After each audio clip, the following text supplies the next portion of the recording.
Here is another video related to quantitative reasoning. In this video lecture, you will learn about profit and loss question. First of all, we have to take a look on the formula related to calculate the profit and gain or loss percentage or profit percentage.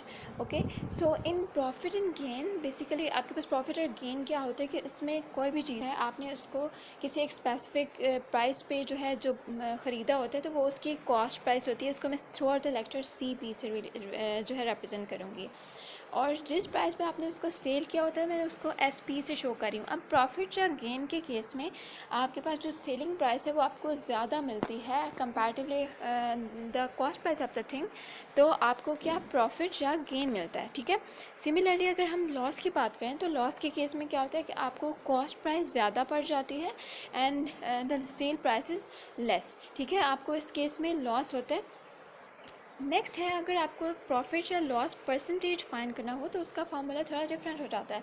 इसमें आप क्या करते हो, simple sale price में से cost price को minus करते हो और उसको कॉस्ट प्राइस पे डिवाइड करते हैं. ठीक है, मल्टीप्लाई साथ में 100 करते हैं जब आप परसेंटेज ले रहे होते हैं. ठीक है, ओके. तो इससे रिलेटेड हम एक क्वेश्चन करेंगे. So here the statement is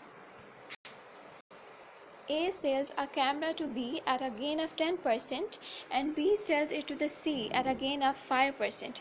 If C has to pay Rs 462 for it, the cost price of the camera for A is. अब बेसिकली आपको इस इंफॉर्मेशन में जस्ट A पर्सन ने जो B को सेल किया उसका गेन बताया हुआ है और जो B ने फर्दर C को सेम कैमरा 5% मज़ीद जो है वो गेन के साथ किया है.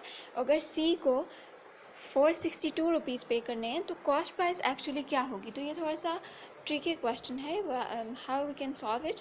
तो हम देखते हैं कि किस तरह से हम इसको सॉल्व कर सकते हैं. इसके आपको 5 ऑप्शन दिए हुए हैं, 300, 400, 500, 600 या फिर 900. ठीक है, इनमें से कौन सा आंसर करेक्ट है. तो इसके सॉल्यूशन की तरफ चलते हैं. तो सबसे पहले आपको कॉस्ट प्राइस पता है C की. ठीक है, बेसिकली C की कॉस्ट प्राइस आपको इस तरह से पता है कि उसने जो बाय किया है camera that is of the ₹462. Okay, ठीक है. अब वो अगर जो C के लिए अगर उसकी कॉस्ट प्राइस है तो बेसिकली वही कैमरा B ने C को सेल किया है तो इट्स मीन वो सेल प्राइस होगी B के लिए. Okay, move to the next. Now we want to find the cost price for B. अब B के लिए हमें कॉस्ट प्राइस फाइंड करनी है. सेल प्राइस तो हमें पता चल गई कि B के लिए क्या होगी, वो B के लिए सेल प्राइस होगी जो कि C के लिए कॉस्ट प्राइस थी जितने का उसने कैमरा बाय किया था. Okay, that was 462. अब हमें कॉस्ट प्राइस B की नहीं पता तो हम उसको सपोज कर लेंगे that is equal to X. Okay, हम उसका X सपोज कर लेते हैं. इसके अलावा आपको जो इन्फॉर्मेशन गिवन है that is about the gain of the C. ठीक है, कि जो आपको B को गेन हुआ है वो 5% का गेन है. ठीक है, आपने वो गेन भी वहाँ पे लिख लिया. नाउ आप फार्मूला यूज़ करेंगे गेन परसेंट का formula that is sale price minus cost price over cost price. ठीक है, ये फार्मूला आपने यूज़ करना है. Now what you have, gain percent आपको पता है दैट इज़ 5. ठीक है, आपने वो वैल्यू यहाँ पे पुट कर ली. देन सेल प्राइस जो कि C के लिए कॉस्ट प्राइस दैट वाज 462, ये गिवन थी आपको, एक ही जो टर्म गिवन थी वो आपने यहाँ पे लिख ली 462 माइनस कॉस्ट प्राइस जो आपने अब कंसीडर किया है या फिर उसको सपोज किया because you want to find it. Okay, so minus X करेंगे और कॉस्ट प्राइस पे हमने डिवाइड भी करना होता है तो एक्स को हम इसके साथ डिवाइड भी कर देंगे.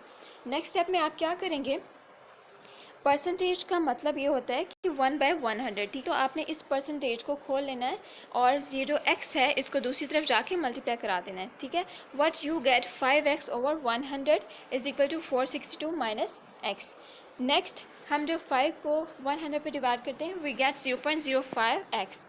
ठीक है, that is equal to 462 minus x. अब इस केस में x जो है उसको जो है लेफ्ट साइड पे ले जाते हैं. Then you get x plus 0.05 x is equal to 462. x इसमें कॉमन ले लें क्योंकि दोनों में सेम है, that's why we are taking its common. So 1 plus 0.05 is equal to 1.05 और जब हम 1.05 को डिवाइड करेंगे ऑन द राइट साइड 462 के ऊपर then you get 440. So now here what is it, this is the cost price for B. ठीक है, अभी आपको A के लिए कॉस्ट प्राइस फाइंड करनी है. So how we can find the cost price for A? अब जो हमने बी की कॉस्ट प्राइस फाइंड की है that is actually the sale price of A. अगर हम दोबारा से स्टेटमेंट की तरफ चलें तो स्टेटमेंट में यही था कि बेसिकली उसने 10% के गेन पे जो ए था उसने बी को सेल किया था कैमरा। ओके, सो बेसिकली अब जो बी की कॉस्ट प्राइस है that is the sale price of A. Okay, तो आपको ये इन्फॉर्मेशन पता है, now you can move very easily. So here you have 440 cost price for B, that is the sale price for A।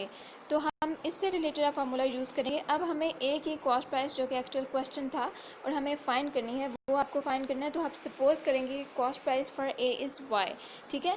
Hair also given gain percent that is 10%, ठीक है। Gain आपको given है कि जो A ने B को camera cell किया था उस पर उसको 10% का गेन हुआ था। Then after that you have to use the formula for the gain percent। So here you have formula gain is equal to sale price minus cost price over cost price। Okay, तो gain उसको कितना हुआ था, 10% का gain हुआ था ए को, ठीक है। अब सेल प्राइस उसकी है जो कि कॉस्ट प्राइस फॉर बी है और वो सेल प्राइस फॉर ए है दैट इज़ 440। तो आपने यहाँ पे 440 लिख दिया, ठीक है, माइनस कॉस्ट प्राइस आपने सपोज किया। So what you have 440 minus Y over Y, क्योंकि कॉस्ट प्राइस आपने इस वक्त वाई कंसिडर किया है, already used a term X, that's why मैंने यहाँ पे वाई यूज़ कर लिया। Okay, now open the percent जो है इस मीन 1/100, तो मैंने यहाँ पे 10/100 कर लिया। ओके, नाउ ये वाई है, इसको दूसरी तरफ जाके हम मल्टीप्लाई करेंगे y को दूसरी तरफ जाके, ठीक है। अब 10/100 वी गेट 0.1 और y को जो हमने उधर से मल्टीप्लाई कराया that is 0.1 y is equal to 440 minus Y. Okay, now again y यहाँ पे राइट साइड से हम उसको लेफ़्ट साइड पे लेके जाएंगे, y प्लस 0.1 y हो जाएगा। नेक्स्ट में हम y को कॉमन लेंगे नेक्स्ट स्टेप में। हेयर कॉमन लेने के बाद हमें इसको सिंप्लीफाई करना है। ये 1 प्लस 1 0.1 वी गेट 1.1 वाई, ठीक है, दैट इज इक्वल टू 440।